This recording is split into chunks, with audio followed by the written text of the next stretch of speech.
हमारे साथ किसान भाई भी खड़े हुए हैं। क्या शुभ नाम है भैया? नीटू नोहाल नाम। नीटू नोहाल जी हैं। तो कहाँ खेती किसानी अपनी? हाँ जी, ये दुर्रई है, गौतम बुद्ध नगर में जी। गौतम बुद्ध नगर में है। गाजियाबाद और तो यहाँ क्या बेचने आए हैं आप? सर हम बाजरा बेचने के लिए आए। अच्छा सर हम थोड़ा सा एक ही चीज बोलेंगे, हम इनसे सहमत हैं, हर बात से सहमत हैं, पर थोड़ा सा एक MSP पे सर जी ने बोला कि जैसे पंजाब और हरियाणा में जी मंडी में जो MSP होती है, जी। जैसे कि बाजरे की, गेहूं की 1940 है गेहूं, जी उससे नीचे नहीं बिकता वहाँ पंजाब में और हरियाणा में। ठीक। ऐसा ही यूपी में होना चाहिए, हर जगह ऐसा ही होना चाहिए। जी, जी। और मैं अपने भाई साहब, मेरे बड़े बुजुर्ग हैं, मैं इनसे कहना चाहता हूँ, इनकी समिति है मंडी की, जी कि ज़्यादा से ज़्यादा ये कोशिश करें, ये भी जी अपने बना के, जो इनकी समिति है, कि भाई जो किसान का जो सरकार ने मूल्य दिया है जी कम से कम बिक पावे। भाई जो जैसा बाजरा है जी थोड़ा सा बेकार है, उसे थोड़ा सा कम मूल्य 50 रुपए कम में बेच दो। ये नहीं है कि जैसा बाजरे का 2150 का रेट है हाँ और उसे 1300 1350 में बिके, तो किसान बताओ लागत भी लगा रहा खेत में, कहाँ से अपने बच्चों को खिलाएगा वो, हैं कहाँ से पढ़ाएगा, हम मरेंगे तो ये इन पे भी फर्क पड़ेगा। कहाँ आपका कौन ये जो करेगा? दुख है, इसको हाँ जी। देखते ही गवर्नमेंट ने ये 3 एक्ट लेके आई है। बिल्कुल। अब ओपन मार्केट में अब आपके पास चॉइस हो गई है। पहले आपके पास एक फैक्ट्री हुआ करती थी या फिर ये APMC हुआ करती थी। अब आपके पास कई सारे सेक्टर्स खुल गए हैं, प्राइवेट सेक्टर भी खुल गया है और पब्लिक सेक्टर तो है ही, APMC भी है और खुदरा भी आप बेच सकते हैं। तो आपको क्या लगता है कि अब आपको अपने मालों का जो दुख है, ये जो सही रेट मिल जाएगा? सर बिना मंडी के तो हमें मिल नहीं पाएगा, किसान इतना वो नहीं है, हम भी ये किराए पे करके लाए हैं। अच्छा। हम मजबूरी में ही बेचने आए हैं इसे। अच्छा। हमें 6 महीने हो गए इसे घर पड़े अच्छा। क्योंकि अब भी जैसे आज से 1350 बिका है। हाँ। ये थोड़ा सा बढ़ जाए 6 महीने हमने घेर के रखा, बताओ हम कहाँ से खाएंगे, क्या करेंगे हम? जी, मजबूरी में आज हमने ये बेचा है। जी, जी। तो हम तो इनसे ये कहते हैं कि भाई जैसा तुम्हारे पास लेने के लिए आते हैं, हाँ। थोड़ा सा तुम ऐसा अप्रोच रखो कि किसान भी न दबे और अगला लेने वाला भी ये न दबे। क्यों रखेंगे? ये तो मुनाफा करने के लिए इनका बैठे तो हैं ना कमीशन यहाँ है, पर। इन्होंने बोला ना, हमारा तो कमीशन के ऊपर भी ये कह रहे हैं, ऑन दी कैमरा ये कमीशन कह रहे हैं, लेकिन और भी तो चीजें होती हैं बैकग्राउंड में, मुनाफा कमाया जाता है। देखो आप जबरदस्ती नहीं, किसान से पूछो कि इसकी फसल पे और क्या कटता है। जी, देखो सुनो, हाँ अब जैसे हम लेकर आए इसे बात, हाँ बताओ, प्रोसीजर बताओ पूरा। अब जैसे 1% 1% 1.5% सर आप लेते हो बस हैं? इतना खर्चा है। और लेबर का खर्चा जैसे 1 किलो कुंटल पे ले लिया, हाँ एक खर्चा ये हो गया। उसमें आगे टोटल हो गया 2% पे जोड़ देना मैंने। हाँ 2% सर में। 2% पे जोड़ दिया सर ने, यही है हमारा। अब जो कोई ये किसने लिया, ये मतलब इनके ही आदमी है या कोई मतलब लेने वाला आया? देखो मैं तो इनके मुंह पे बोल रहा हूँ, कोई मैं पीछे नहीं बोल रहा हूँ। मैं गलत बोल रहा हूँ तो मुझे बोल लो कि आप भाई गलत बोल रहे नहीं हो। बोलो ठीक ठीक हैं? हाँ तो हम तो सरकार से बस यही कहना चाहते हैं आपके थ्रू, आपके माध्यम से, यूट्यूब चैनल के माध्यम से, कि जैसे पंजाब और हरियाणा में है, जी हमें ये आपकी बहुत अच्छी बात लगी। जी हम भी आपके ही बच्चे हैं, देखो हम सक्षम होंगे तो आप भी सक्षम नहीं, होंगे। मैं तो एक ये सीटी तो से यही पैर कह धरते रहे तो हैं। दूसरे पे मैं ये पोस्ता कह रहा हूँ कि सरकार को ये किसानों को डिमांड करनी चाहिए क्या हर मंडियों में कांटे लगे और व्यापारी के माध्यम से ही हमारी फसल को उचित मूल्य मिलेगा। अब आप- MSP पे बिके। बिल्कुल देखो यही बात है, हम 2 भाई हैं, अगर हम मर गए तो ये अपना हम मर गए। हाँ, बिल्कुल। मैं तो पहले ही कह रहा हूँ, तुम नहीं लाओ तो हम क्या करेंगे? बस ये जो MSP पे जो आपकी डिमांड आई है, हाँ MSP जी। पे बिके, हाँ जी, तो ये तो बहुत सारी 43 तो जीन्स को आपने ही बताया है और 100 लगभग फल फूल फल, की है हाँ, बस और सब्जियां और सब्जियां और फल फूल की भी अलग हाँ, होंगी। अलग है। तो सबको MSP दिलवाना, आप सरकार की भी मजबूरी समझो कि एक बहुत बड़ा बजट चाहिए और जो सरकार का तो तंत्र फिर लागू क्यों कर रही है है ना, MSP? MSP कहाँ लागू करी है? अभी तो लागू कुछ भी नहीं सरकार ने नियम बना रखे हैं 1940 का गेहूं का रेट, तो सारी गेहूं तू ही जो ये दे। इस एक्ट से पहले की है ना? नहीं हाँ सरकार हर साल अपना एक रेट डिसाइड करती है हर साल। जी सर एक बात बोलना चाहते हैं, जैसे हम गेहूं लाए जी 1940 की यहाँ तोल चल रही थी सरकारी, ठीक है, मंडी समिति है, ठीक अब वो जैसे 1900 खरीदा, हमारा गेहूं यहीं बिका 1900 में। हाँ हम ये इनसे ये बोलना चाहते हैं कि 1940 की सरकारी थी। हाँ जी। और आपका बिका 1900, हाँ जी 40 रुपए कम। समथिंग अच्छा हाँ जी 40 रुपए कम बिका। ठीक हम इनसे ये बोलना चाहते हैं कि आपका भी कमीशन ज़्यादा ही बनेगा, अगर 1940 में बिकेगा तो आपका भी कमीशन ज़्यादा ही बनेगा उसमें। ठीक है हैं थोड़ा सा उन्हें मतलब जो भी लेने वाला आता है, कंज्यूमर जो बोलते हैं, उन्हें मतलब थोड़ा सा एक्स्ट्रा रखे समिति बना के कि भाई 1940 तो किसान को मिलना ही चाहिए।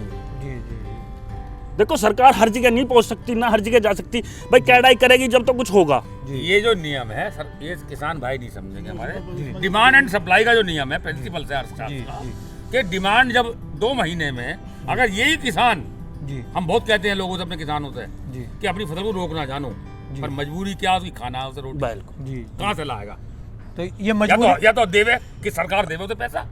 अब क्रेडिट कार्ड है, जी। उसके खाते में डाल लिए पैसा, ये सरकार लाभान्वित कर रही जी। है किसानों को। तो आपसे अब तक बातों में जो हुआ, आधे घंटे की लगभग बात हो चुकी है, ये आया एक तो आप प्रोसीजर आपने एपीएमसी का बताया और टैक्सेशन के बारे में बहुत अच्छी जानकारी दी, जो हम लोग 8% समझ रहे थे, आपने पूरी तरह से खोल दिया है कि भाई 2% लगता है किसानों के ऊपर और उसके बाद 3 या 4% वो आगे से है, वो आगे से है, किसान किसानों कोई का चीज नहीं है। तो आपके सामने ये- किसान खड़े हैं। हाँ, किसान खड़े हैं, इस बारे में हमने ये आपने खड़े बहुत अच्छा एक बहुत अच्छा स्टेटमेंट आया आपकी तरफ से। और बात बताइए। उसके बाद एक मिनट, उसके बाद आपने एमएसपी के बारे में आपने ये भी क्लियर कर दिया कि जो ये ओपन मार्केट खुला है उससे आपकी एपीएमसी के जो एजेंट्स है, जो हैं हमारे APMC उसमें नियम कोई है, फर्क नहीं पड़ा। उसमें कोई फर्क नहीं और तीसरा पॉइंट आपने ये क्लियर करा है कि ये किसान आंदोलन के पीछे एपीएमसी के लोग नहीं है, नहीं एजेंट है, नहीं बिल्कुल भी आड़तियाँ कार्यरत जो है नहीं मंडी में, हाँ। चौथा आपने पॉइंट क्लियर करा कि आड़तियों ने किसानों का शोषण कभी नहीं करा। ये आप सहमत हैं इस बात से? सर जी, हमारे तो मजबूरी में शोषण अपने आप ही होता है, हम नहीं, इनके नहीं, नाम नहीं ले नहीं, सकते। हमारा मजबूरी में देखो सुनो, अब ये तो जैसे सर बोल रहे हैं कि भाई प्रिंसिपल है कि भाई आयात निर्यात के ऊपर है, जैसा लेने वाला आएगा हम उसी हिसाब से महंगाई होगी। बिल्कुल। ठीक है। हम आपकी बात से सहमत अगर हैं। फालतू आगे इनकी गेहूं ले जाए। चलिए हम मान लेते हैं सब जगह गुडी गुडी हो रहा है, हाँ। एनवायरनमेंट बहुत हेल्दी है, सब जगह सब एक दूसरे के लिए कार्य कर रहे हैं। तो ये जो इनकी परेशानी है, आपने भी बहुत अच्छी तरह इनकी से परेशानी का इलाज सरकार के पास में है, हाँ। इनकी परेशानी का इलाज हमारे पास में है। जी। कि हाँ जी, कैसे- बिल्कुल बिल्कुल है, ये सही सरकार बोल रहे को हैं। जी ये नियम बनाना चाहिए कि जो बराबर में स्टेट है पंजाब हरियाणा, जी जो कि यही चीजें प्रोड्यूस करती जी। हैं किसान की, जी। जो जैसे गल्ला जो प्रोड्यूस गल्ला बोलते हैं जी, जी, जी। देसी भाषा में, जो चावल और जो धान पैदा करती है, जब वहाँ पे सरकार ले सकती है, जी राजस्थान में सरसों राजस्थान में ले सकती, है। सरसों ले सकती है, जी। तो यहाँ क्यों नहीं खरीदती सरकार सरसों? जी इतना आड़तियों पे भी होना चाहिए थोड़ी सी एमएसपी सरकार 4600 रुपए है जी। सरसों की। जी। आज लिया हो किसान अपनी सरसों, ये लिया है किसान भाई अपना 5700 बिकेगी इसकी, ये भी तो 1000 रुपए नेट प्रॉफिट इसे ही तो होगा किसान को। जी जी ये कोई लाला को तो नहीं होगा, जी जी या किसी व्यापारी को तो नहीं होगा, जी। ये इनको तो लाभ होगा ना।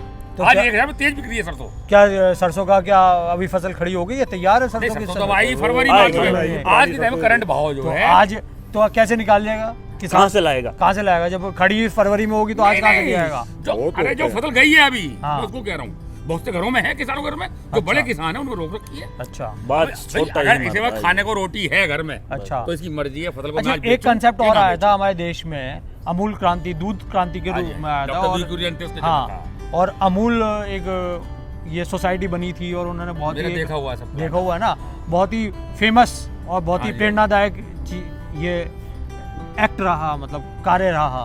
तो क्या इस तरह की किसानों के पास नहीं बना सकते हम पूरे देश में इस तरह की सोसाइटियाँ? घर के भाई भाई तो हमारे एक नहीं होते नहीं, जी जी जी सोसाइटियाँ वहाँ वर्क करती हैं जहाँ दिमाग आपका विकसित हो। जी आज हर अपने घर का चौधरी है हर किसान, जी जी या हर घर का मैं भी हूँ, जी, अपने घर का मुखिया हूँ। जी जी जी बच्चों से तो बनती नहीं है, जी भाइयों से तो बनती नहीं है, जी परस्पर वाले किसान जो वो है जी उससे कैसे मैं चल रही है। जी ये जो आपकी म्यूचुअल इंडस्ट्री चल रही है, बहुत जहाँ पढ़े लिखे लोग हैं, जी या उन लोगों के ऊपर कोई गाइड करने वाला पढ़ा लिखा इंसान है जी जो मेरी बात को बेहतर समझ ले। जी मैंने 10 किसान जोड़े, जी उन लोगों को मैं जोड़ के समझाऊंगा जी कि भी तुम्हें ये लाभ होगा, जी मेरा कोई लाभ नहीं है, जी मैं तुम लोगों को जोड़ने आया हूँ। जी। जब तक ऐसे लोग कार्यरत नहीं आएंगे, काम करने वाले नहीं आएंगे जी। उन किसानों के बीच में, पढ़े लिखे लोग जो समाज की सेवा करना चाहते हैं, जी। वही लोग इस देश को आगे बढ़ा सकते हैं। जी। इन किसानों को समझाने की जरूरत है, जी। इनके मन से वो भावनाएं निकालने की जरूरत है कि भी तुम इससे ज्यादा लाभ गेहूं ना बो के तुम ये चीज बो दो जी। तो तुम्हें इससे ज्यादा लाभ है। तो ये सब ट्रेनिंग हाँ। जो नई कंपनियां, कुछ लोग ये कह रहे हैं कि ये जो नई कंपनियां आएंगी, एग्रो इन्वेस्टमेंट होगा, उसमें बहुत सारा सेक्टर ये खुल जाएगा और इसमें फिर एक पूरी चेन चलेगी, जो साइंटिस्ट की भी होगी, बीज वालों की भी होगी, और वो ट्रेन भी करेंगे, किसान के पास भी आएंगे। आमला वाला आएगा कि भाई मेरा हाँ, आमला बिल्कुल, बोल दो, कोई कहेगा जी मेरी अदरक बो दो, कोई कहेगा जी बिल्कुल, मेरी हल्दी बो बिल्कुल। दो, हाँ। है ना? बो और दिया फिर- अदरक उसने। सुनिए ना, वो उसी हिसाब से भी ट्रेंड भी करेंगे इन लोगों को, वो फिर रिसर्च भी होगी कि खेती किसानी में। और जो आप कह रहे हो ना कि 5 बीघे खेत में 5 फसलें उगाई जाती थी, उस तरह का भी कुछ कंसेप्ट आएगा। तो क्या इस तरह की भी कुछ आशाएं हैं पॉजिटिव आने की, या आशा- शोषण देखिए। ही बड़ा, जैसे आपने कहा था कि क्या वो इनका शोषण नहीं करेंगे? आप आरती के शोषण से डर रहे हो तो बड़े लोग नहीं करेंगे। आशाओं तो पे क्या ही- ये शोषण और बड़ा होगा या ये आशाओं पे ही जीवन का निर्वाह होता है। जी आशा ही रखनी चाहिए, हमेशा आदमी को ऊर्जावान और आशावान बनना जी चाहिए। जी जी बात है प्रिंसिपल्स है समझाने के। जी आज आंदोलन जो चल रहा है, जी हर किसान जो अपने घर को छोड़ के बैठा हुआ है, जी उसके मन में ये धारणा कहीं बैठ गई कि हमें इससे ये मोदी हमें मरवा के छोड़ेगा। जी यही एक दो लाइन के चंप बैठ गया जी है। दूसरी बात वो कह रहा है कि जब हमने तुझसे मांगे नहीं, हमें लाभ नहीं है हाँ। इस योजना से, जी। तो हमको मांग रहे, हम मत दे। जी ये चीज उसके दिमाग से निकालनी पड़ेगी, ठीक क्योंकि सरकार जो काम करती है, सरकार हमेशा हित के काम करती है। जी। सरकार किसी के नुकसान में नहीं बैठी। जी और मैं यहाँ पे कहना चाहूँगा, भाजपा गवर्नमेंट के दिमाग में कहीं दूर दूर तक ये नहीं है कि एक आम गरीब जनता का या किसान का या किसी व्यापारी का नुकसान हो। जी ये भाजपा की एक शैली रही है। जी इसमें समझाने की जरूरत है, जी अपनी मध्यस्थता करने की जरूरत है, जी। इनके नुमाइंदों को समझाने की जरूरत है कि भी तुम्हें ये लाभ है, जी तुम्हें हानि नहीं है। अब एमएसपी पे कानून नहीं बन सकता कभी।